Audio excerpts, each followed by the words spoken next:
Bonjour à tous, bienvenue à cette séance Zoom. Merci d'être venus. Aujourd'hui, on va parler de la recherche à l'ESPCI Paris-PSL et on espère qu'on pourra répondre à toutes vos questions concernant la recherche à l'ESPCI. Donc, quel sera l'ordre du jour? On va commencer par parler de l'ESPCI en tant que centre de recherche dynamique. On en suivra la présentation par comment fonctionne la formation d'un ingénieur-chercheur, c'est-à-dire qu'est-ce qu'il y a de plus par rapport à une formation d'ingénieur classique au niveau de l'enseignement, des stages, etc. Et en dernier point, on abordera les thèses que de nombreux élèves font après l'obtention du diplôme de l'ESPCI. Donc, qui sont les invités du jour? Donc, vous pouvez nous repérer parce qu'on a déjà tous mis notre vidéo et qu'on a dans notre nom écrit ESPCI. Donc, on a avec nous Lucas, ingénieur de la promotion 133, et donc qui a fait sa CATRA et qui est maintenant doctorant à Sorbonne Université à l'ENS Paris.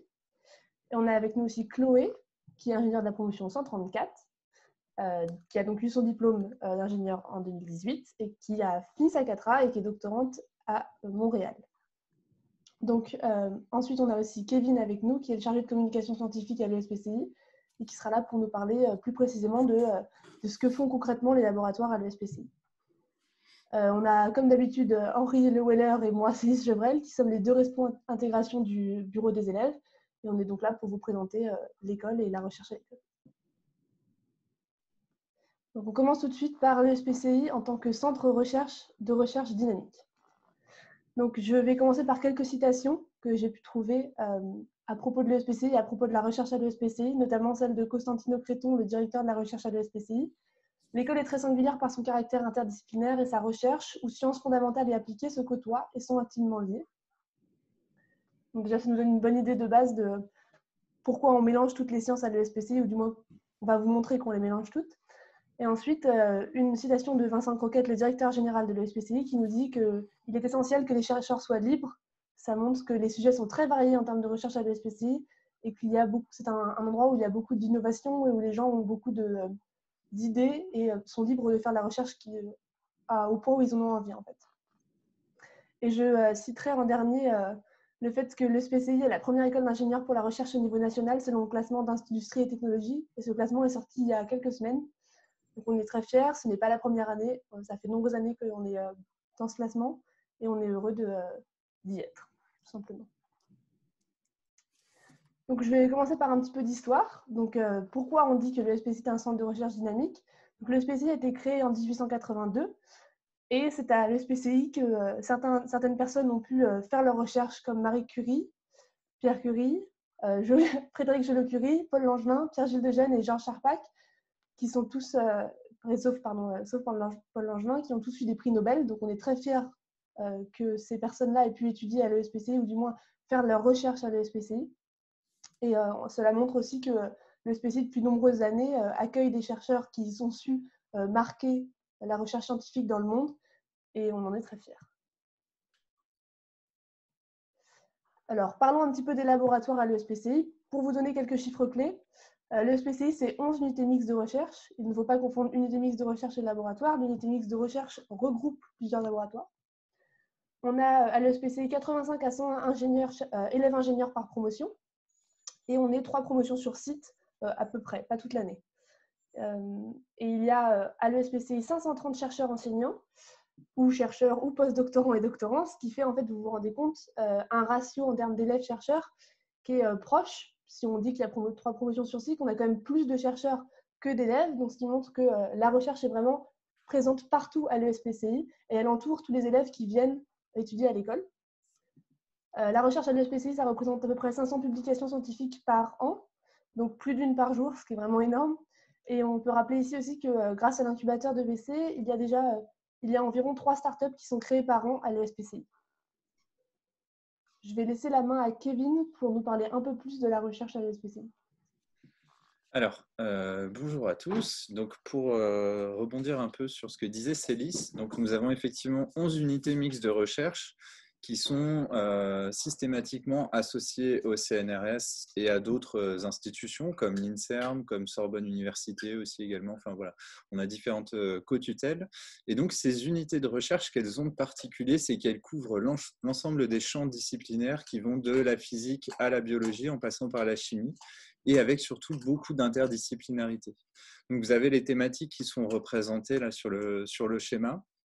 Avec des thématiques un peu phares, en particulier celles développées à l'Institut Langevin autour de la physique des ondes, qui ont ensuite donné naissance à une deuxième unité qui est l'équipe physique pour la médecine, qui utilise un peu tout un tas de découvertes en physique pour faire de l'imagerie médicale notamment, pour faire du traitement, mais je développerai ça un petit peu après. On a aussi une unité qui est plus en lien avec la bio et qui fait des neurosciences, donc c'est le laboratoire de plasticité du cerveau, où là, il va être question, par exemple, d'étudier les mécanismes de la mémoire, du sommeil, de la douleur, etc. Donc, tout un tas de choses autour des neurosciences. Et puis, on va avoir des laboratoires plus classiques, on va dire, sur la thématique des matériaux. C'est le cas, par exemple, du labo SIM, Sciences et Ingénierie de la matière molle. Un labo tout récent là, qui s'est créé il y a un peu plus d'1 an, qui s'appelle l'Institut des matériaux poreux et qui est commun avec l'École normale supérieure sur la thématique des matériaux poreux, qui sont une science en fait qui est vraiment en train d'exploser, enfin qui explose déjà depuis quelques années, mais c'est vraiment un sujet assez chaud qui touche vraiment tout un tas d'applications en fait, que ce soit dans le domaine médical, éventuellement aussi dans le domaine de la construction. Et puis voilà, d'autres unités de recherche plus centrées parfois sur la chimie organique, notamment chimie des polymères, et puis des unités un peu à cheval entre les deux. Je pense en particulier à Gulliver, qui va pouvoir faire aussi bien de la physique théorique que de la physico-chimie, avec beaucoup de questions d'interface notamment. Le laboratoire PMMH, physique et mécanique des milieux hétérogènes, qui a une approche qui est assez singulière, et je vous en parlerai tout à l'heure à travers un exemple.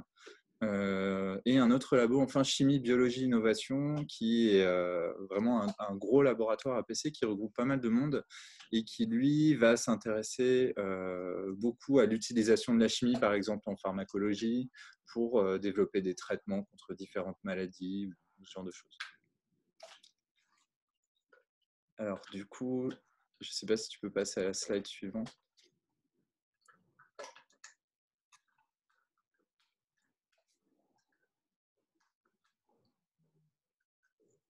Alors, Céline, tu as coupé ton micro, du coup, on ne t'entend pas. Tout s'explique. J'ai un petit bug avec mon ordinateur là tout de suite. Désolée. D'accord, là tout de suite un petit bon, c'est pas grave. Donc un point important aussi, c'est que donc ces laboratoires, donc ils accueillent des chercheurs qui viennent du monde entier, et en particulier des doctorants et des post-doctorants aussi qui viennent du monde entier. Et ce qui est intéressant, c'est qu'en fait tous les enseignants à l'école sont des enseignants chercheurs. Ça veut dire qu'ils travaillent systématiquement dans ces unités de recherche, et à travers leurs enseignements, les élèves ont accès en fait à la recherche qui est faite dans les laboratoires. Donc, pour vous donner quelques exemples choisis et ciblés, donc l'image qui est à gauche, en fait, en haut et en bas, ça représente un petit peu. Donc, l'image du bas, ça représente la résolution qu'on obtient en imagerie ultrasonore avec les techniques qu'on utilisait jusqu'à présent. Et donc, je ne sais pas si vous avez une idée de ce que ça représente en l'occurrence, mais c'est l'imagerie du flux sanguin à travers le cerveau, imagé par ultrason. Ce qui est intéressant, c'est qu'avec les techniques qui ont été développées d'abord à l'Institut Langevin et maintenant à l'unité physique pour la médecine, les chercheurs ils sont parvenus à atteindre une résolution qui est bien meilleure et qui donne en fait l'image qui est juste au-dessus, qui permet de voir un peu l'augmentation de résolution. Avant, on avait une idée un peu de la tendance de l'évolution des flux sanguins dans le cerveau. Là, maintenant, on arrive à voir vraiment même les petits capillaires qui sont alimentés. Et sur cette image, on ne le voit pas, mais il y a d'autres données qui permettent aussi de voir les directions des flux et l'évolution de ces flux dans le temps. Donc, ça peut donner des films, et ça peut notamment permettre d'identifier, de faire du diagnostic en fait dans le cas de certaines maladies liées au cerveau notamment. La deuxième chose, en fait, le deuxième élément, alors c'est l'espèce de disque que vous voyez.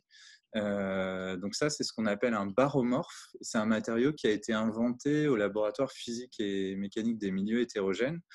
Et en fait, c'est un matériau qui est un peu spécial. Je ne sais pas si vous avez déjà vu comment pousse une feuille de laitue. en fait, on se rend compte que la feuille de laitue, elle a une croissance qui n'est pas homogène, en fait, qui n'est pas isotrope. Et en fait, l'idée, c'est de développer des matériaux qui vont se comporter exactement de cette manière-là. Ça veut dire que là, il est plat, il est en 2D. Et en jouant sur l'injection de liquide à l'intérieur, ce qui va se passer, c'est que le matériau va se gonfler. Et on peut lui donner la forme spécifique qu'on veut en programmant en fait, la forme du matériau. Donc ce qui est intéressant potentiellement, c'est par exemple pour des prothèses, le fait de pouvoir avoir une structure en 2D qu'on peut insérer et ensuite gonfler exactement comme on veut, en lui donnant la forme qu'on veut. Et il y a des applications totalement différentes aussi, par exemple dans la création de mobilier, de meubles qui aient plusieurs fonctions. Donc ça, c'est assez surprenant, mais ça peut marcher aussi dans ce sens-là. Un autre point, un laboratoire en fait qui ressort pas directement dans les UMR qu'on a présentés tout à l'heure. En fait, le SPCI est associé à un institut qui s'appelle l'Institut Pierre-Gilles de Gênes pour la microfluidique.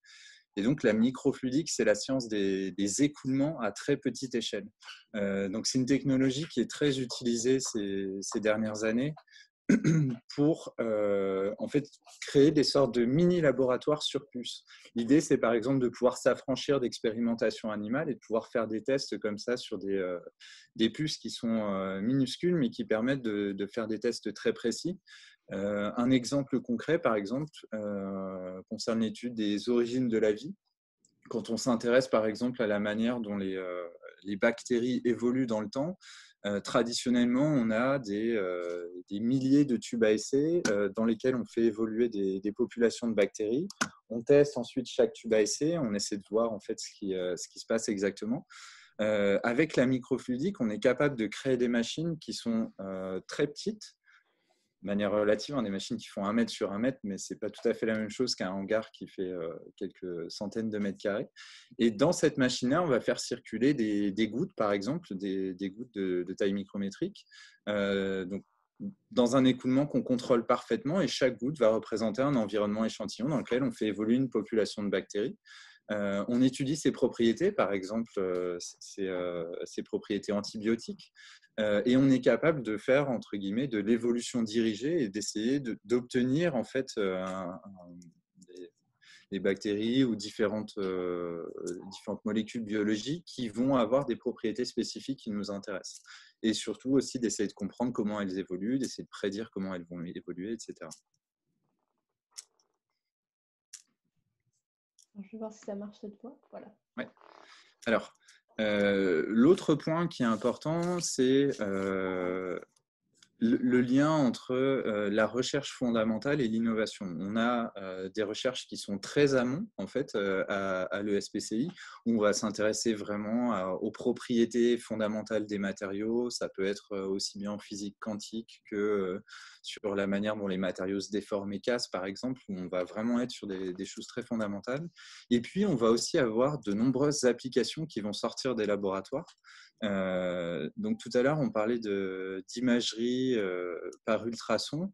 Le premier appareil qu'on voit à gauche, en fait, c'est un appareil qui s'appelle Explorer et qui a été développé par une société qui est issue directement donc, de l'Institut Langevin, qui s'appelle Supersonic Imagine. Et en fait, ils ont créé un échographe qui est ultra résolu et ultra rapide et qui permet de remplacer les échographes standards pour faire du diagnostic et de l'imagerie, sachant qu'ils arrivent maintenant à atteindre des résolutions qui sont assez proches de celles qu'on obtient avec des IRM, sauf qu'on a une dimension d'appareil qui n'est pas tout à fait la même, et un budget aussi d'appareil qui n'est pas tout à fait le même. Donc l'idée, c'est vraiment de rendre accessibles des techniques et surtout des résolutions qu'on n'avait pas jusqu'à présent, sans devoir passer par des instruments beaucoup plus lourds. Juste à côté, ce qu'on voit, c'est un fibroscan et c'est aussi un appareil qui sert encore dans le domaine de la santé et qui a été développé par une société qui s'appelle Ecosens, fondée par un ancien élève de l'école qui a fait sa thèse à l'école et dont l'idée, là, c'est d'utiliser aussi les ultrasons, mais pour pouvoir faire des mesures spécifiques sur le foie, en l'occurrence, et de pouvoir diagnostiquer des maladies du foie qu'avant, on diagnostiquait exclusivement par palpation. Et donc cet appareil s'est vraiment imposé petit à petit dans les hôpitaux jusqu'à devenir incontournable en fait. Maintenant, si vous avez un problème de foie et qu'on ne vous propose pas de faire ces examens avec le fibroscan, globalement, il faut changer d'hôpital. Les deux autres sont beaucoup plus récentes. Donc la première, c'est Capsera, donc c'est la petite fiole que vous voyez là-haut. Capsera, c'est une application qui est assez différente dans le paysage des recherches faites à l'école. Et donc, ils sont issus du laboratoire Chimie, Biologie, Innovation et ils ont déposé un brevet sur l'encapsulation de différents principes actifs. Et en l'occurrence, c'est des intrants biologiques qui vont servir à fertiliser les sols. Donc, leur idée, en fait, c'est de créer des sortes de microcapsules qui vont libérer des nutriments, des choses qui vont nourrir la terre avec des parois qui sont poreuses. Il va y avoir une libération qui va être différée dans le temps. Et tout ça en s'affranchissant notamment des pesticides et de tout un tas de choses qu'on utilise actuellement dans le sol. Et la dernière, donc, c'est Lighton, qui est issue de recherches à la fois menées à l'ESPCI et à l'ENS, et qui est vraiment sur l'idée de proposer un coprocesseur optique. Donc là, on est vraiment plus sur on va dire une application en lien avec l'informatique, et donc voilà, d'utiliser la lumière en fait pour en faire un processeur d'ordinateur. Donc ça veut dire globalement avoir des opérations en fait, qui sont réalisées beaucoup plus vite et aussi qui consomment beaucoup moins d'énergie que les systèmes qu'on utilise actuellement. Donc ça, ce sont deux sociétés qui sont incubées à l'école, donc qui ont été créées à l'école et qui sont incubées à l'école. Donc on les laisse grandir, on les laisse se développer, on les accompagne jusqu'à ce qu'elles atteignent maturation et qu'elles puissent prendre leur envol.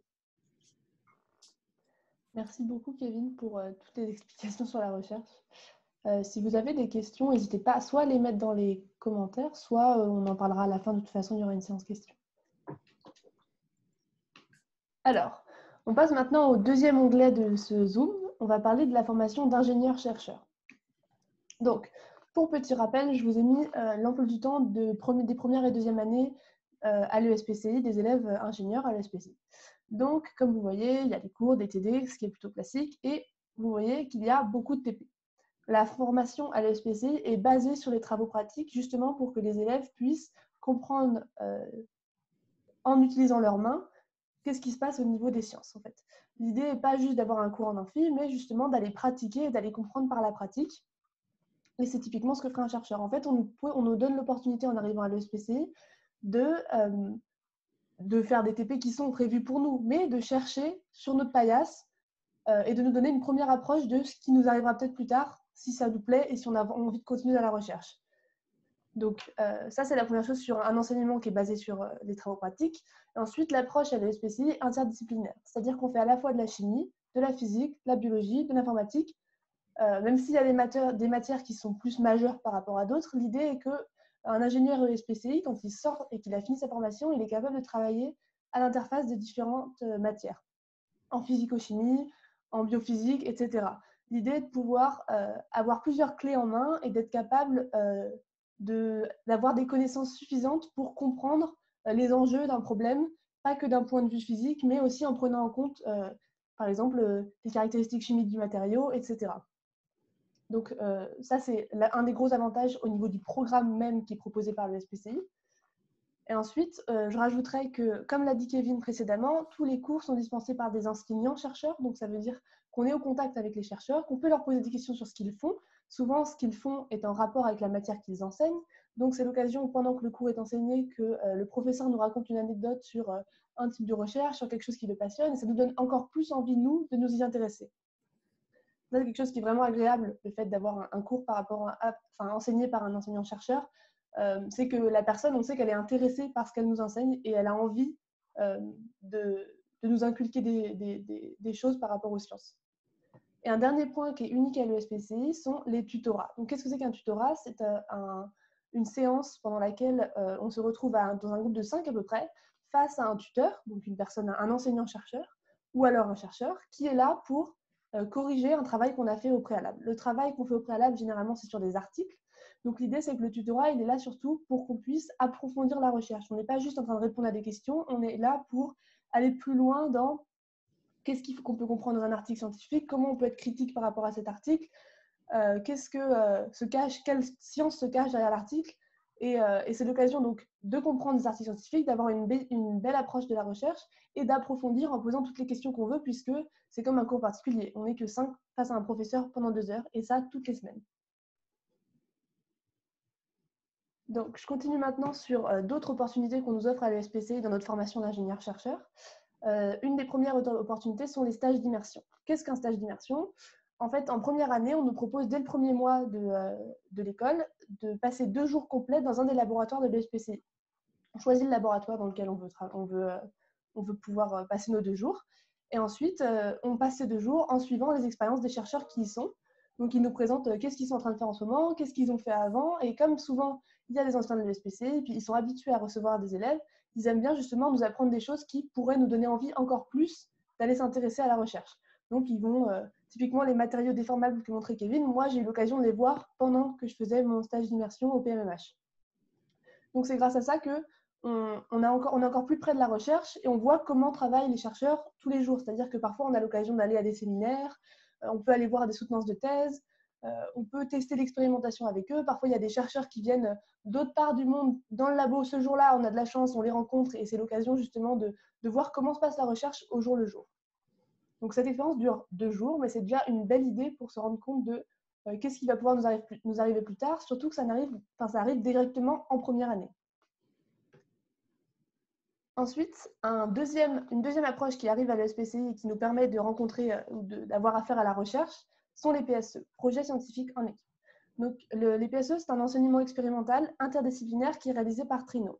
Chaque trinôme va devoir choisir un sujet qui est proposé par les enseignants et il va devoir y travailler pendant une quarantaine de demi-journées. Donc, ça s'étale sur la première année et la deuxième année de l'ESPCI. Les projets sont souvent interdisciplinaires, c'est-à-dire qu'il n'y a pas forcément que de la chimie dans votre projet, mais plutôt de la chimie-biologie ou physique-chimie, etc. Et en fait, tous les ans, ce sont des nouveaux sujets qui n'ont pas été abordés par les enseignants. Ça veut dire qu'ils proposent le sujet, mais ils n'ont jamais travaillé dessus. Donc, ils sont là pour nous accompagner, mais pas pour nous dire quoi faire. Ils sont là pour découvrir avec nous qu'est-ce qu'on peut découvrir sur le sujet justement qu'on a choisi. Donc, c'est vraiment l'occasion d'expérimenter, de découvrir comment ça marche, de commander du matériel à l'ESPCI pour justement faire la recherche comme potentiellement ça nous arrivera plus tard. Et il y arrive même que certains PSE permettent de développer des collaborations avec des entreprises, parfois écrire un article et encore plus rarement, mais c'est quand même une belle histoire, déposer un brevet. Donc, en bas, vous voyez 2 exemples de PSE qui ont eu lieu il y a quelques années, notamment des cerveaux en hydrogel et la détection de sources dans un réseau. Moi, cette année, et Henri, nous, on vient de finir notre première année, donc on a juste eu l'occasion de commencer nos PSE. Typiquement, moi, je vais travailler sur des hydrogels qui seront injectables. Et je vais laisser la main là, à Lucas et Chloé qui ont déjà eu l'occasion de faire leur PSE s'ils veulent discuter un peu de ce qu'ils ont fait pendant leur PSE. Chloé, tu commences ? Ouais, alors nous, notre PSE, on travaillait en fait sur. Ça date un peu, je suis désolée. On travaillait en fait sur des gouttes d'eau qu'on venait, qui étaient refroidies, on venait les faire rouler en fait sur un bain d'huile. Et l'idée en fait, c'est qu'avec la différence de température entre le bain d'huile et la goutte d'eau, ça faisait que la goutte d'eau en fait glissait sur un film d'air par convection tout simplement. Et donc il n'y avait quasiment pas de friction entre la goutte et le bain. Et ça permettait que la goutte aille très vite en fait sur le bain d'huile.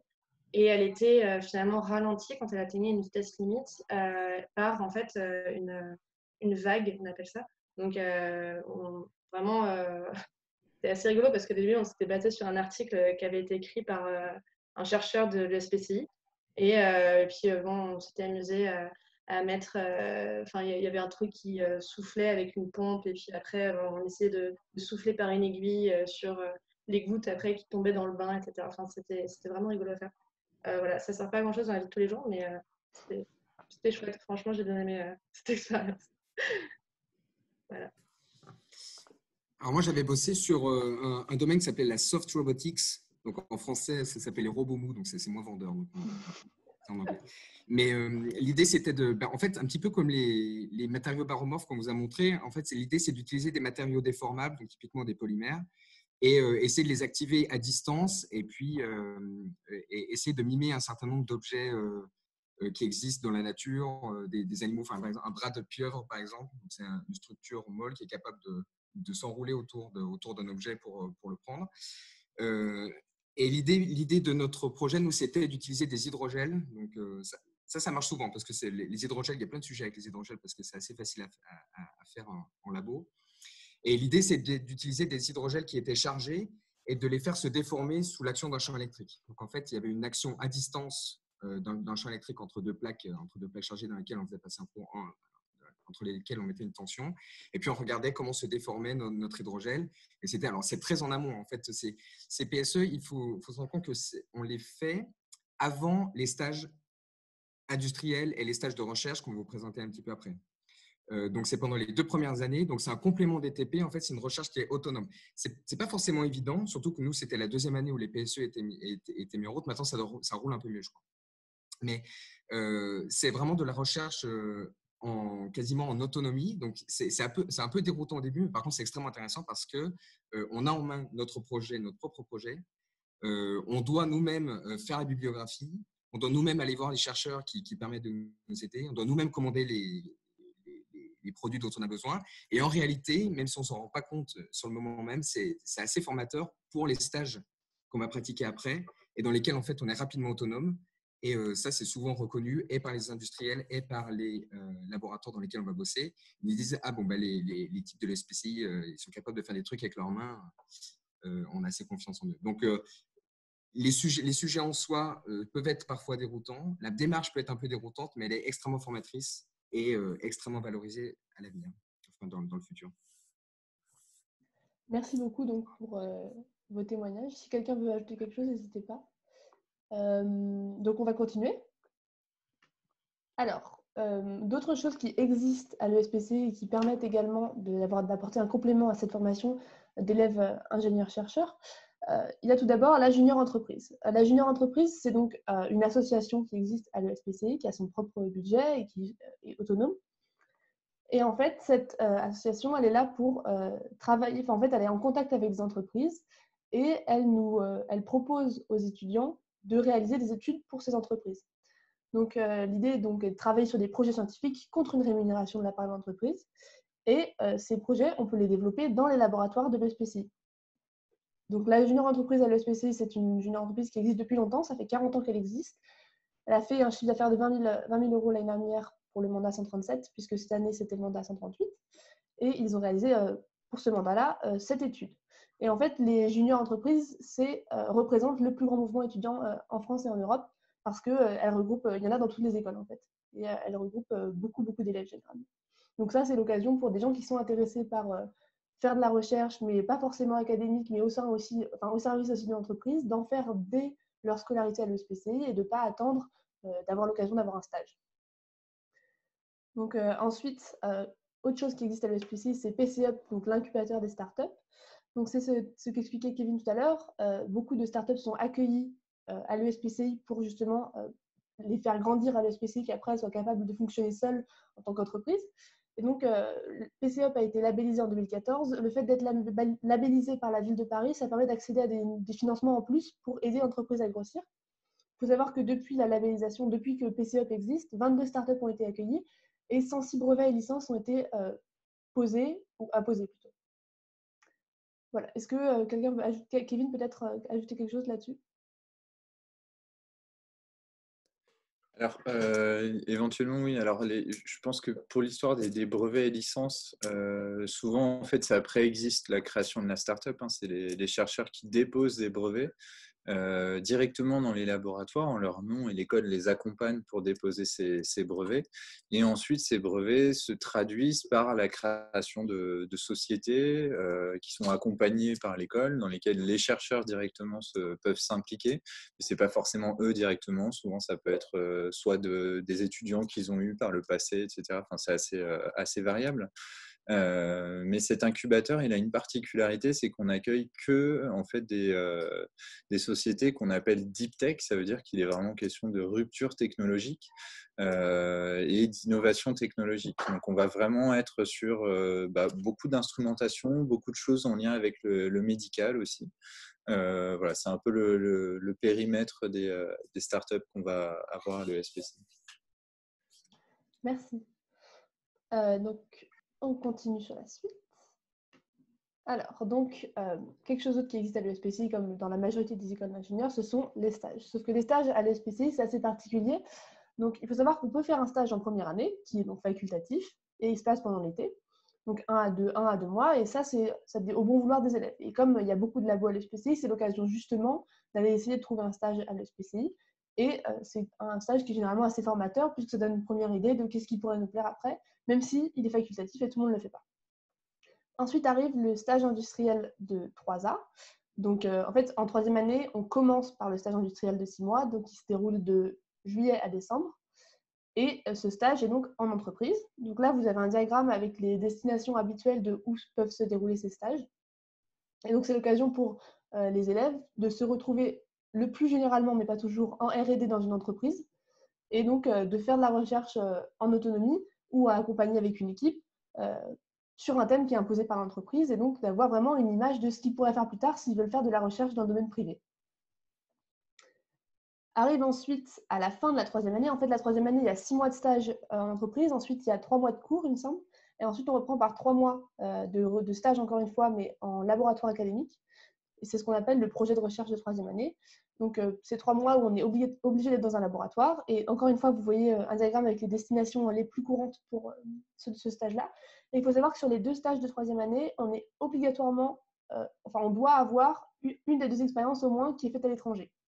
C'est garanti dans le diplôme ingénieur SPCI. Et donc, c'est l'occasion d'aller voir comment se passe la recherche ailleurs, soit en entreprise, soit en laboratoire, en fonction de ce qu'on trouve et ce qu'on veut faire comme stage, et de se rendre compte de ce qui se passe dans le monde, les dynamiques de la recherche autre part qu'en France. Et donc, ce sont généralement des belles expériences. Et je pense que je vais laisser Chloé et Lucas en parler pour les 2 stages de 3A. Éventuellement, si Henri, tu veux faire un petit mot avant sur ton stage en 1A, vu que Henri est actuellement en stage, n'hésite pas. Ouais, alors moi du coup je vais parler du coup de ce que je connais, le stage de 1A. J'ai commencé je fais un stage là pour 1 mois en juillet au laboratoire de microfluidique même et nanostructure qui est à l'IPGG juste rattaché à l'ESPCI.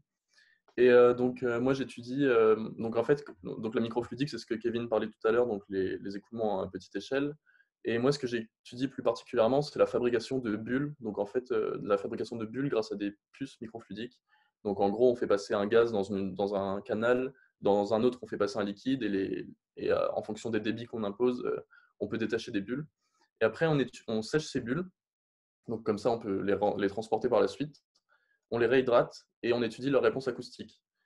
Et donc voilà, donc ça, je ne vais pas rentrer dans les détails du projet, mais c'est vraiment un stage, donc comme le disait Céline, c'est facultatif, mais moi, je voulais vraiment faire un stage et je ne regarde pas du tout, parce que ça me fait découvrir vraiment le monde de la recherche en entier, parce que le stage d'immersion, donc c'était déjà une première approche, mais ce stage-là, sur la durée, on peut voir plus de domaines, et puis j'ai plus d'autonomie aussi.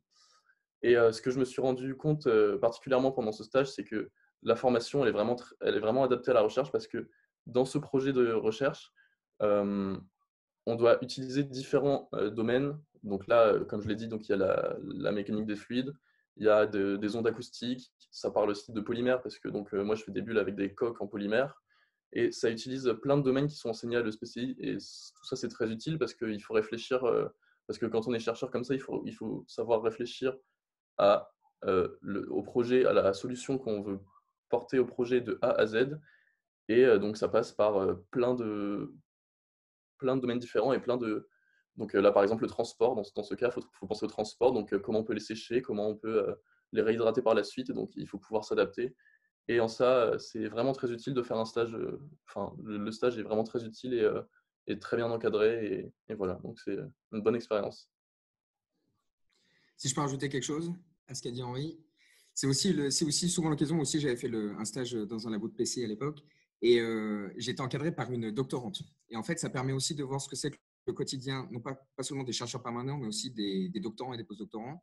Et c'est intéressant de voir ce travail-là aussi au jour le jour.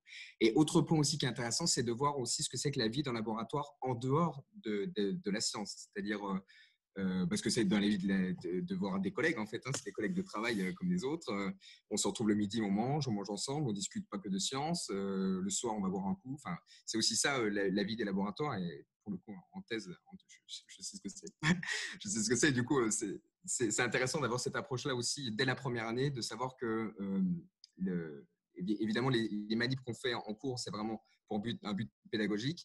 Et puis que la vraie recherche, c'est aussi la vie de laboratoire avec des collègues, avec tout ce qui s'ensuit, des amitiés, des dramas, ce genre de choses, quoi.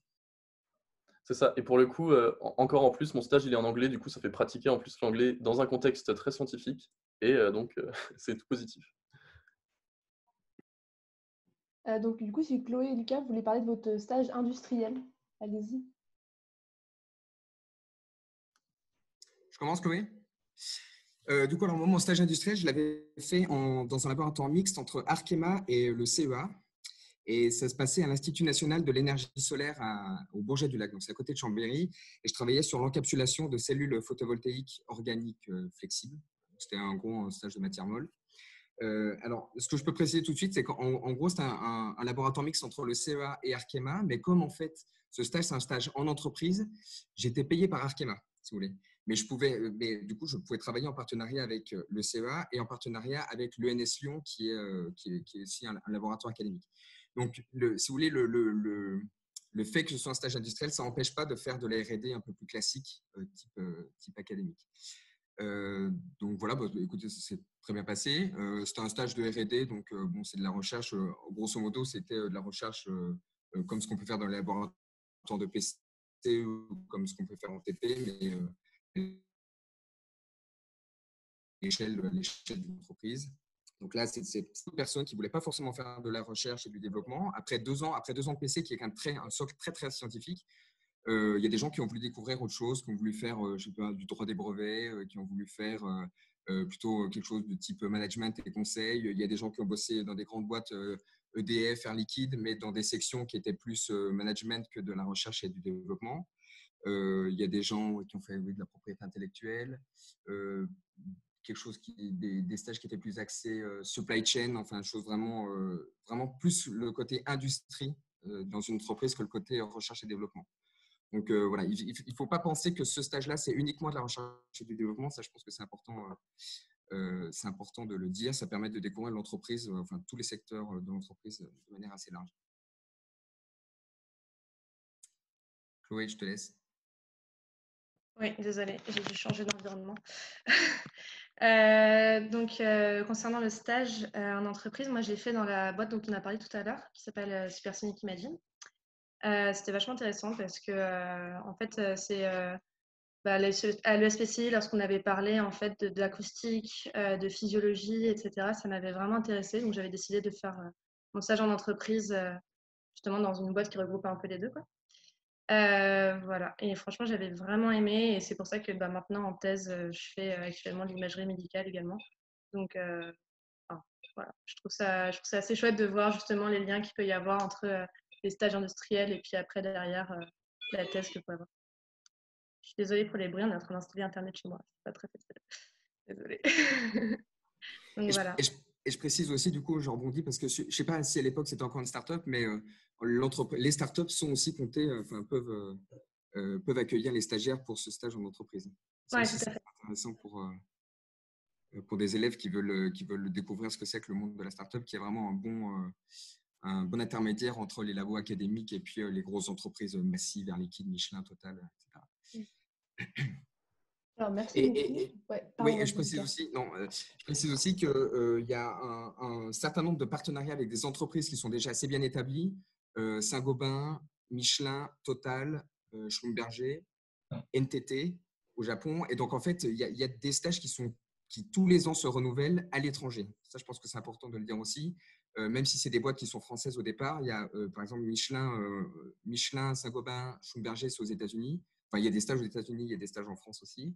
Et NTT au Japon. Et ça, c'est des stages qui sont renouvelés chaque année.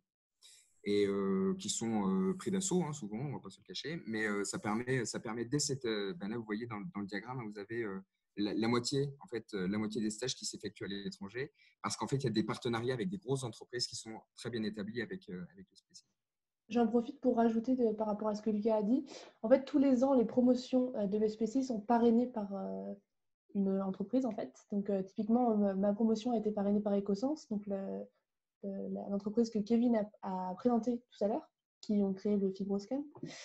Ces parrainages, justement, par des grosses entreprises permettent d'augmenter les relations entre les élèves et cette entreprise, et donc d'avoir de nouvelles possibilités de stage, et parfois d'aller faire des visites sur site et de découvrir les entreprises à cette occasion-là. N'hésitez pas maintenant, Lucas et Chloé, si vous voulez parler de votre stage de recherche. Je commence. Vas-y, Chloé. Ah, bah, ok, bon, je commence du coup. Ok, donc le stage académique, je l'ai fait aux États-Unis à l'université de Yale. Donc, c'était un stage de 3 mois, donc de mai, juin, juillet. Donc, en fait, c'est la parfaite période dans l'hémisphère nord pour le stage et aussi pour la découverte du pays. Enfin, on ne va pas se cacher aussi qu'on profite souvent de ce stage quand on va à l'étranger aussi pour découvrir les pays dans lesquels on va. Et si vous regardez le diagramme, vous avez 35% de stages aux États-Unis, 4% au Canada, donc en gros, et 1% en Australie. Donc il y a à peu près, allez, on va dire, si on rajoute les États-Unis, si on rajoute l'Angleterre, ça fait à peu près 50% des stages qui s'effectuent dans un pays anglophone. Donc ça, c'est souvent la bonne occasion en fait pour pratiquer son anglais en milieu scientifique. Donc ça, c'était assez intéressant. Alors de la même manière, ma promo devait être une trentaine aux États-Unis, je crois, quelque chose comme ça. Enfin, c'est le stage en fait, c'est le moment où on peut voyager de manière assez facilement, puisque en fait, c'est des stages où on a simplement à demander à un laboratoire de nous accueillir. Faire attention parce que comme c'est des stages entre 2 et 3 mois, on peut ne pas être payé. Alors aux États-Unis, c'est soit on n'est pas payé, soit on est trop payé. Il faut bien choisir son laboratoire. C'est les États-Unis. Donc ça, c'est vraiment bien pour découvrir les pays étrangers. Qu'est-ce que j'ai d'autre à rajouter là-dessus? Sur mon expérience personnelle, moi, c'est évidemment découvrir les États-Unis et surtout la recherche aux États-Unis, c'est quand même quelque chose d'hyper intéressant. Enfin, c'est vraiment le pays leader mondial dans la recherche scientifique. Et c'est un système qui est assez différent du système français, avec vraiment un chef et puis son armée de, j'allais dire l'arbin, mais il ne faut pas dire ça, son armée de chercheurs. Son armée de chercheurs, et c'est de la folie en termes de productivité, de production, d'émulation. Enfin, c'est vraiment ouf. Au Canada, c'est à peu près la même chose. À mon avis, tu seras plus précise que moi, Chloé. Et oui, je précise, du coup, il y a 25% de stages en France. Généralement, en fait, c'est des stages qui s'effectuent à PC, dans le laboratoire de PC. Donc, c'est le bon moment aussi pour découvrir la recherche en France dans le milieu académique. Et souvent, si vous regardez, donc, il n'y a que 25% en France. Donc, généralement, les gens qui ont fait le stage en laboratoire en France ont fait leur stage, bah oui, puisque maintenant l'expérience à l'étranger est obligatoire, ont fait leur stage aux États-Unis. Donc, et il y a même la possibilité parfois de faire 2 stages à l'étranger. Ça arrivait aussi. Voilà. Pour le coup, il faut vraiment dire que la direction des études APC n'est pas chiante du tout, enfin, vis-à-vis des stages. Il y a beaucoup de stages qui sont proposés par les chercheurs de PC qui ont évidemment des contacts partout à l'étranger. Donc ça, c'est la porte d'entrée assez facile. Mais on peut postuler de manière, moi j'avais postulé de manière spontanée. J'avais envoyé un mail à un type aux États-Unis, il m'a dit oui, j'ai dit ok, super, j'arrive. Et ça peut se passer comme ça. Et là, vraiment, pour le coup, PC, en même temps, PC, c'est très bénéfique pour eux. C'est-à-dire, l'idée, c'est d'envoyer le plus possible ces étudiants qui sont généralement très bien formés. On est reconnu vraiment les gens, même à l'étranger, on dit ah bah c'est des gens de PC, forcément, ça va être des gens de haut niveau. Alors, parfois, ils sont déçus. Mais généralement, ça se passe très bien. Et du coup, évidemment, c'est tout bénéfique pour PC d'avoir de la visibilité à l'étranger et d'envoyer ses étudiants à l'étranger pour montrer que la recherche, enfin, que la formation à PC est hyper intéressante. Moi, pour le stage, le projet de 3A, en fait, je l'avais fait dans un laboratoire au Japon. Voilà, c'est juste depuis la 1A, j'avais très très envie d'aller au Japon et puis je me disais, c'est un peu bête, mais c'est maintenant ou jamais, quoi. Enfin, si jamais vous ne faites pas votre stage industriel, votre projet de recherche, après, ça veut juste dire, si vous avez envie de faire un master carrément à l'étranger, c'est carrément s'engager sur 2 ans. Donc, c'est pas vraiment le même niveau d'engagement. Je me suis dit, autant faire carrément mon projet là-bas. Et voilà, donc pour continuer sur l'acoustique, l'imagerie médicale, tout ça, j'ai juste envoyé un mail et puis j'ai été prise tout de suite dans un laboratoire qui était à côté de Kyoto. Et mon année, en fait, on était au total 5 sur le territoire japonais. Et donc, c'était vraiment trop chouette parce qu'on s'est retrouvés les week-ends pour visiter chaque ville dans lesquelles on était, etc. Et puis aussi, ça permettait de découvrir vraiment une façon tout autre de fonctionner. Comme disait Lucas, je ne sais pas si vraiment c'est comparable, mais ça fait vraiment le chef et puis après avec plein d'étudiants qui obéissent au chef. Et puis la hiérarchie aussi japonaise, tout ça, c'est assez intéressant de voir comment ça fonctionnait un petit peu.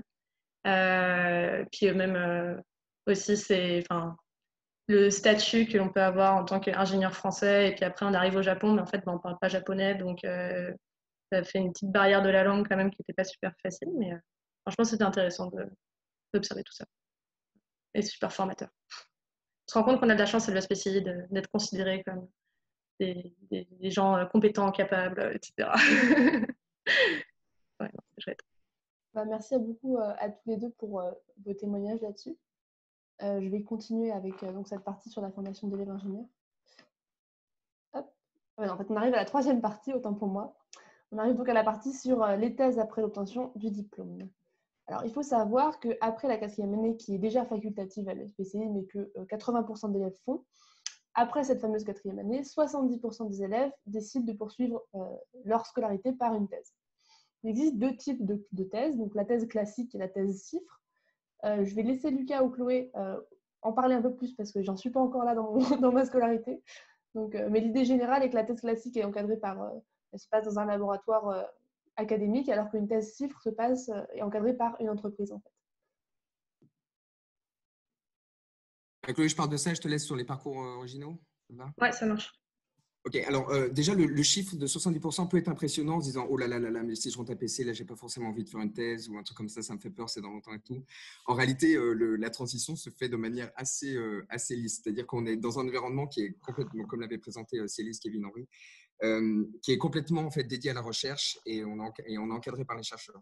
Et donc, si vous voulez, même inconsciemment, je crois que il y a un travail mental qui est effectué et qui nous dit, bah, en fait, on est formé pour faire ça, quoi. Et on se rend compte à la fin que on était presque prédestiné à faire ça. Parce qu'on est entouré toujours de gens qui font de la recherche, qui font des thèses. Quand on fait des stages, on est encadré par des gens qui font des thèses. Enfin bon, c'est un environnement qui est vraiment, qui est vraiment extrêmement stimulant. Et donc, on se dit, on se le dit ou on ne se le dit pas d'ailleurs, pourquoi ne pas aller jusque-là? Après, d'un point de vue très pragmatique, il faut se dire aussi que c'est l'aboutissement ultime des études. C'est-à-dire qu'en fait, on ne peut pas aller plus loin que la thèse. C'est-à-dire qu'une fois qu'on est, alors on est ingénieur plus docteur, c'est-à-dire que ça, c'est la porte ouverte dans tous les domaines, que ce soit même si on veut faire de l'enseignement, c'est-à-dire si vous, en 4e année, vous pouvez passer la grecque, par exemple. Vous pouvez passer la grecque. Si vous faites une thèse, bon, ben là, ce sera plus facile d'avoir le poste que vous voulez, dans le lycée que vous voulez, au niveau que vous voulez. Quand vous voulez travailler dans le monde académique, alors dans le monde académique, si vous voulez faire de la recherche, c'est obligatoire. En fait. Il n'y a même pas de questions à se poser. Il faut même faire des postdocs, etc. Mais en même temps, c'est parce que vous voulez travailler dans le monde académique, on vous demande d'avoir le dernier diplôme académique. Ça, c'est pas normal. Mais même après, dans le milieu industriel, si vous voulez de manière générale avoir déjà un poste bien placé avec un bon salaire au début, généralement, la thèse, c'est un plus. Et puis même si vous voulez avoir ensuite une évolution de poste qui est relativement rapide, quasiment dans tous les domaines de la industrielle, du moins en R&D, les gens haut placés sont forcément des gens qui sont à la base, enfin, vraiment dans le domaine recherche-développement, je ne dis pas dans le management et tout, mais dans le domaine de la R&D, ce sont des gens qui ont une thèse, ça de manière assez générale. Donc, évidemment, ce qui peut le plus peut le moins. Donc, si vous avez une thèse, normalement, toutes les portes sont ouvertes. Alors, donc, comme disait Célis, donc la thèse classique, c'est une thèse en milieu académique. Donc, vous vous inscrivez dans une université, vous êtes encadré par un enseignant-chercheur qui possède ce qu'on appelle l'habilité à diriger la recherche. Donc, ça, vous aurez le temps de voir quand vous serez à PC, parce que vous arriverez à rentrer à PC. Vous aurez le temps de voir comment ça fonctionne. Enfin, ce sont des enseignants-chercheurs, c'est eux qui vous encadrent. Dans le cadre d'une thèse CIFRE, en fait, le partenariat se fait avec une entreprise, c'est-à-dire que vous êtes payé par l'entreprise, vous avez un tuteur dans l'entreprise, vous avez également un tuteur académique, puisqu'il faut nécessairement, même en thèse CIFRE, s'inscrire dans une université. Donc, en fait, là, vous avez une sorte d'encadrement hybride ou bicéphale entre quelqu'un qui bosse dans l'entreprise et quelqu'un qui bosse en académie. Il y a des entreprises donc par exemple, je pense à Saint-Gobain, Michelin, qui ont des centres de recherche. Donc, c'est-à-dire que eux, il y a vraiment des parties entières qui sont dédiées à la recherche. Donc, c'est des choses qui roulent. Je veux dire, les types qui bossent là-bas, ils font de la recherche. Donc, ce sont des industriels, mais ils font de la recherche. Ils ont fait une thèse, ils savent très bien comment ça marche. il y a la possibilité de faire une thèse avec une start-up, par exemple. Donc, j'ai un copain qui bossait, alors lui, il a fait le double diplôme avec les mines. On pourra peut-être en parler après sur la 4A. Le temps tourne, mais bon, je ne suis pas pressé. Il a fait le double diplôme avec les mines. Il était en stage dans une start-up. Ça se passait très bien. La start-up voulait le garder. Lui, il voulait potentiellement faire une thèse. Ils m'ont dit, bon, parce qu'on va faire, c'est pas compliqué. On va trouver un tuteur en académie, on va te payer, tu vas faire une thèse. Ouais. Donc, il a fait une thèse en start-up. Donc, il a un encadrant dans la start-up. Ça, c'est le côté académique. Le côté industriel, pardon. Il a un encadrant dans une université. Donc, vous voyez, en fait, c'est hyper malléable. De ce point de vue-là. Il y a même des entreprises. Donc, je pense, j'ai une copine, c'est la première thèse que lance Hermès. Donc, Hermès, qui est donc la boîte de luxe, évidemment. Qui font d'habitude plutôt du développement, très peu de recherche en amont. Voilà, ils se sont dit, bon, on va ouvrir un poste de thésard. Donc, vous voyez, même des entreprises un peu moins, enfin, on ne s'attendait pas trop à ce qu'Hermès fasse de la recherche. Donc, ça peut encadrer effectivement des thèses de type CIFRE. Je n'ai pas les chiffres, la répartition entre thèse classique, thèse CIFRE. Généralement, comme PC, c'est quand même, comme PC a énormément de partenariats avec les entreprises, il y a quand même beaucoup de gens qui finissent quand même par faire une thèse CIFRE. Il y a l'argument quand même de l'argent qui est pas négligeable, c'est-à-dire que les thèses CIFRE sont mieux payés parce qu'ils sont payés par des industriels. Et puis, il y a l'argument de la porte d'entrée vers l'entreprise. Souvent, les gens qui font une thèse chez Saint-Gobain ont des facilités pour trouver un poste chez Saint-Gobain, chez Michelin, chez Arkema, chez Solvay maintenant. Voilà, donc, dans tous ces grands groupes, généralement, la thèse CIFRE dans ce groupe, c'est une bonne porte d'entrée pour le travail dans cette entreprise. Ouais, je m'arrête là, je parle trop. Non, tu ne parles pas trop. Merci beaucoup, Lucas. Si vous avez vous posez des questions, typiquement, est-ce que vraiment une thèse, ça vous intéresse? Pourquoi devenir à la fois ingénieur et à la fois docteur? Alors, Henri a dû vous mettre dans la conversation un lien qui est vers une vidéo YouTube qui est une conférence qui a été faite pour savoir qui s'appelait ingénieur docteur, il me semble, ou quelque chose comme ça. Donc, pour savoir, justement, pour avoir un avis de quels sont les plus de faire une thèse après avoir eu son diplôme d'ingénieur. Donc, n'hésitez pas à aller voir cette vidéo si cela vous intéresse. Donc, je vais laisser maintenant Chloé parler sur des parcours originaux, c'est-à-dire moins classiques, pas forcément une 4A puis une thèse, mais d'autres parcours qui ont existé à l'ESPC, qui existent toujours, et qui sont l'occasion en fait, de tracer son propre parcours vers les études qui nous intéressent. Oui, en fait, on s'était fait la réflexion plusieurs fois avec des gens de ma promo que les 70% là, justement, qui choisissent une thèse, etc., ça fait plusieurs années quand même que c'est le cas et on se sent un peu parfois obligé de rentrer dans le moule et puis après de faire la thèse, etc. En fait, non, enfin, vous faites littéralement ce que vous voulez. Rentrer à l'ESPCI, c'est pas signer une lettre d'engagement pour dire que vous allez faire une thèse derrière. Vous faites vraiment ce que vous voulez, en fait. Donc déjà, il y a des personnes dans ma promo, par exemple, qui ont choisi de dire, bah moi, je vois pas pourquoi je ferais une 4A. Donc, ils ont en fait fait une thèse directement après la 3A. Donc, ils ont juste leur diplôme d'ingénieur et ils n'ont pas le diplôme qu'on a après la 4A. Ils ont un diplôme d'ingénieur normal, basique. Et ils ont fait une thèse tout de suite après parce qu'ils n'avaient juste pas envie, ils ne voyaient pas l'intérêt de faire une 4A. Et c'est tout à fait possible en fait. Enfin, faut vraiment que vous voyez tous les parcours qu'on vous donne comme, certes, il y a le parcours classique, mais après, vous avez toutes les branches possibles tout autour, quoi. Par exemple, il y a des gens, ça c'est pour le coup, ça se fait beaucoup au Canada. Il y a des gens qui arrêtent en fait après la 4A ou après le master, qui travaillent un peu en industrie et puis après qui se disent ouais en fait, c'était pas mal quand même d'être en université, tout ça, juste d'avoir l'ambiance un peu étudiante ou quoi, ou juste qu'ils ont envie de faire un projet, un vrai projet pendant 4 ans plutôt que de faire quelques petites missions de 3-4 mois. Et donc ils remplissent sur une thèse en fait derrière, après être passé par l'industrie. Et puis aussi, il y a des parcours, quand je regardais un petit peu pour rentrer à l'ESPC, je me souviens, je m'étais dit, mais la 4A, là, j'ai un peu peur de perdre du temps parce que vu que je vais faire une thèse derrière, j'ai pas envie de faire une 4A de 1 ou 2 ans, par exemple, à l'étranger, puis de faire une thèse à l'étranger. La thèse, c'est 4 ans quand même. Mais vous avez en fait des parcours accélérés qui existent. Donc là, typiquement, on est plusieurs dans ma promo à avoir fait ça, juste à avoir fait notre 4A à l'étranger. Et en fait, la 4A se fait dans un parcours qui est intégré avec la thèse. Donc, ça veut dire que moi, là, j'ai commencé ma 4A, je crois, en septembre 2018 et je suis passée en thèse en janvier 2019.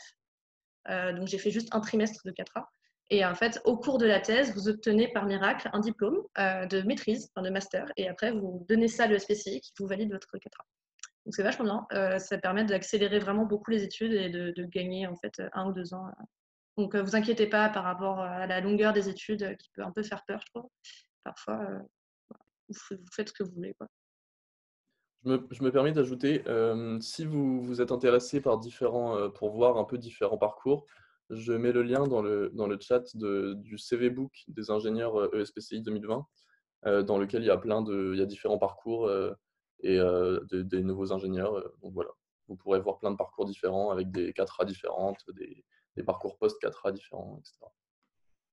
Donc, merci à tous. Merci Henri d'avoir rajouté ce lien.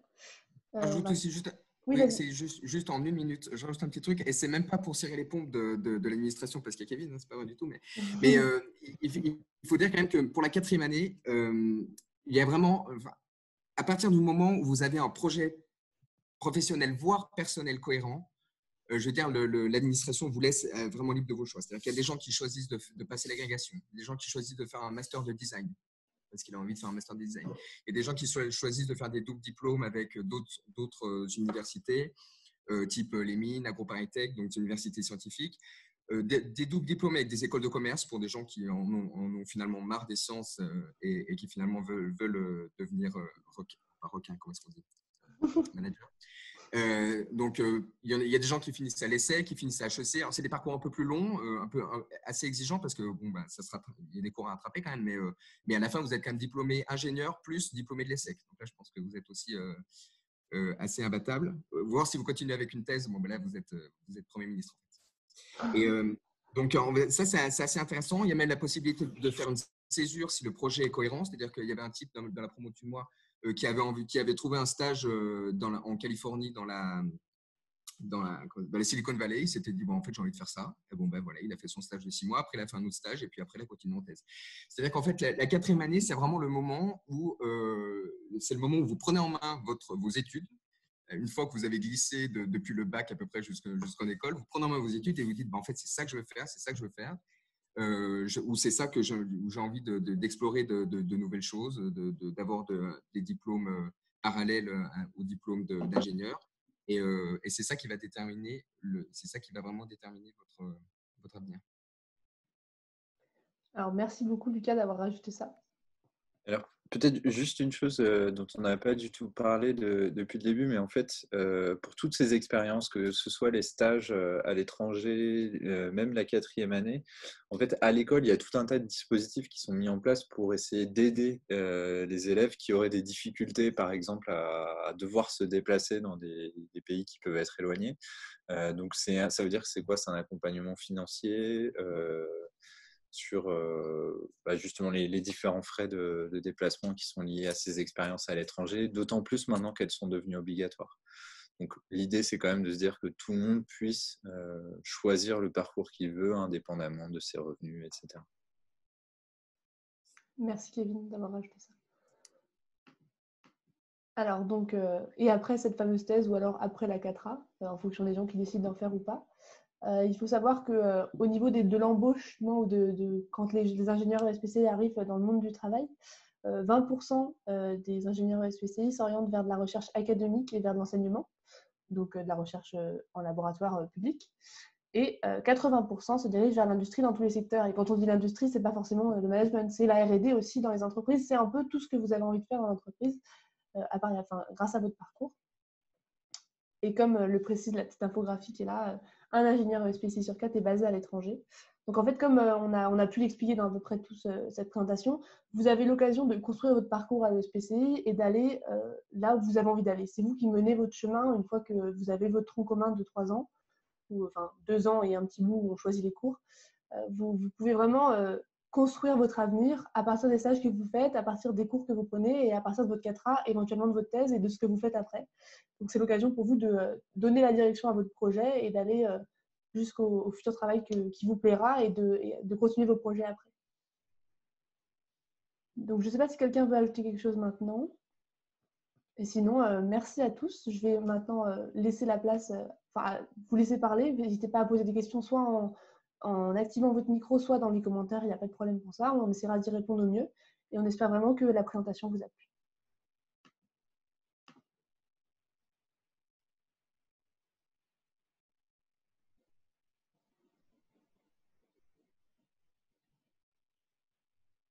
Mais si vous n'avez pas de questions, vous pouvez aussi dire genre RAS, comme ça on sait qu'on n'a pas à attendre. Ouais, quand même, vendredi 19h. Donc là, les gars. Et c'est pas le premier Zoom.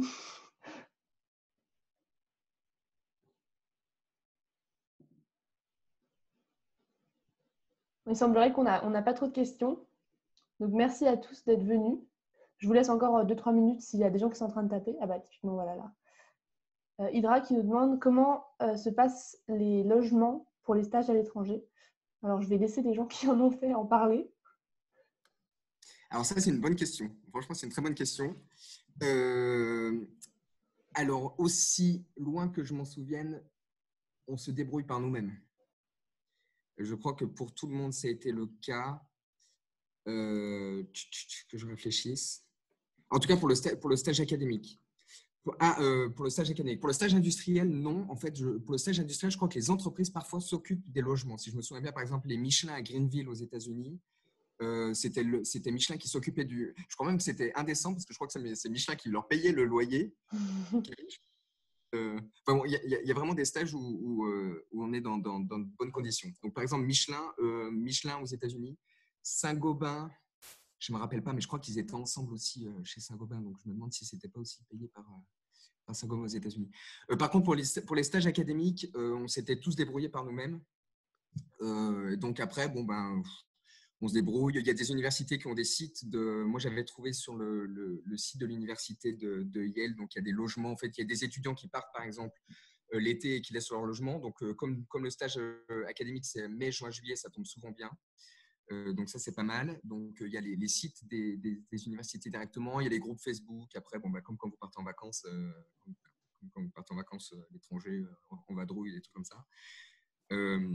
Voilà ce que je peux dire. Au Japon, ça se passait comment Moi, au Japon, j'étais logée pour le coup par l'université, quoi, mais c'est très très rare que ce soit le cas. Effectivement, je ne suis pas sûre qu'il y ait d'autres gens qui étaient logés comme ça, comme moi. Donc, j'étais en fait dans la résidence comme la reste de les spécialistes. Voilà. Mais sinon, faut pas vous inquiéter par rapport à ça. Par exemple, souvent les gens sont vachement dans une même ville. Typiquement, les stages à Boston, je sais plus, mais ils étaient une vingtaine, une trentaine dans ma promo, et donc en fait, ils font des colloques. Ils cherchent ensemble aussi. Vous pouvez en fait demander aux élèves des promos d'avant comment est-ce qu'ils ont fait. Des fois, tu as par exemple un appartement qui est à chaque fois loué par les élèves de la SPCI parce qu'on connaît le proprio et donc on sait que c'est un proprio qui est vachement sympa, etc. À Oxford, je crois, ils font ça. Chaque fois, c'est toujours des élèves de la SPCI qui réservent les mêmes appartements. Donc voilà, bref, il n'y a pas de souci à se faire. Ça se fait plutôt bien. Il y a eu quelques petits problèmes parfois, mais à chaque fois, l'école est vachement attentive à ce que si jamais des gens sont en galère de logement ou quoi que ce soit, je crois qu'on avait même eu des aides des alumni qui nous ont aidés à… Je ne suis pas sûre de ce que je dis, mais en tout cas, il y avait l'école qui surveillait un petit peu et qui était un backup si jamais on avait quoi que ce soit. Donc, il ne faut pas vous inquiéter là-dessus. Oui, il y avait des bourses pour partir à l'étranger, les bourses données par le SPCI pour partir à l'étranger, et ça se compte en milliers d'euros, entre 1000 Mais il y avait des aides de galère, d'urgence, genre des gens qui se retrouvent sans logement parce qu'il y a une arnaque ou quoi. Oui, alors ne jamais donner des sous en avance à un propriétaire américain. Parce que là, typiquement, en fait, souvent, il n'y a pas la maison derrière. C'est comme en France, il ne faut jamais accepter voilà, de demander à cash, en fait. C'est la base. Il y a des mauvais types partout, en fait. Merci beaucoup. Alors, on a une autre question. Comment le processus d'intégration au laboratoire et au niveau de… Ah, attendez, il faut que je la relise en entier, elle est trop longue. Alors, comment est-ce que les étudiants internationaux qui arrivent en deuxième année sont intégrés au laboratoire et au niveau de la recherche? En fait, moi, j'ai envie juste de dire que les étudiants qui arrivent en deuxième année suivent le même cursus que les étudiants qui étaient déjà là en première année. Donc, ils ont aussi le droit, s'ils continuent ensuite, je ne sais pas combien de temps ça passe, je ne sais pas comment marchent tous les échanges, mais s'ils restent, par exemple, pour la troisième année, ils auront les mêmes stages. Et en fait, ils auront aussi leurs cours dispensés par les enseignants-chercheurs. Ils auront aussi l'occasion de participer aux projets scientifiques de recherche qui sont proposés. Donc, globalement, ils ont le même accueil que tous les autres élèves. Si quelqu'un veut ajouter quelque chose, je n'ai peut-être pas toutes les informations sur cette question. Alors, peut-être juste pour préciser que cette année, dans le contexte actuel qui est un peu compliqué, ça risque d'être légèrement modifié. Il risque d'y avoir une formation à distance dans un premier temps, le temps que les voyages internationaux soient complètement autorisés selon les pays d'accueil. Et la direction des études est en train de travailler justement sur ces dispositifs qui permettent déjà d'avoir des cours, des TD à distance, quitte à décaler un petit peu le planning des TP et proposer des moments de rattrapage en fait, pour certains travaux pratiques dans les laboratoires de l'école. Et tout ça, c'est fait en lien avec les enseignants-chercheurs de l'école qui s'investissent énormément sur ces questions-là. Donc, c'est en train d'être discuté, mais ça dépend beaucoup en fait, de l'évolution de la situation sanitaire mondiale et on est un peu spectateur pour l'instant, malheureusement. Merci Kevin pour les informations complémentaires. Sinon, juste, il y a un truc dont on n'a pas parlé, mais le caractère international, en fait, c'est quelque chose qui est hyper prégnant dans les laboratoires de l'école. Henri disait tout à l'heure, il fait un stage de première année dans un labo à l'école et il le fait déjà dans un contexte international. On a tout un tas de dispositifs qui nous permettent de recruter des doctorants aussi qui viennent du monde entier. C'est le cas aussi pour certains enseignants, pour les post-doctorants. Donc, il y a vraiment en fait, un environnement qui est international et qui fait que l'intégration en fait, des étudiants aussi internationaux, à mon avis, elle est plus simple grâce à ça. Donc après, au niveau de la promotion spécifiquement, je crois qu'il y a des élèves qui sont chargés de l'intégration, en particulier des élèves internationaux. Maintenant, PSL, l'université à laquelle on appartient, qui s'appelle Paris Sciences et Lettres, qui aussi travaille sur ces questions d'accueil des étudiants étrangers et qui est là pour accompagner les étudiants. Donc, ça se fait assez bien. Sachant que les promos sont petites, ça se fait assez bien.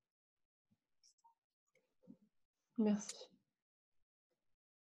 Alors, est-ce qu'on a d'autres questions? Là, il n'y en a pas qui ont été écrits pendant qu'on discutait, donc on vous laisse encore 2 minutes si vous avez des questions à rajouter.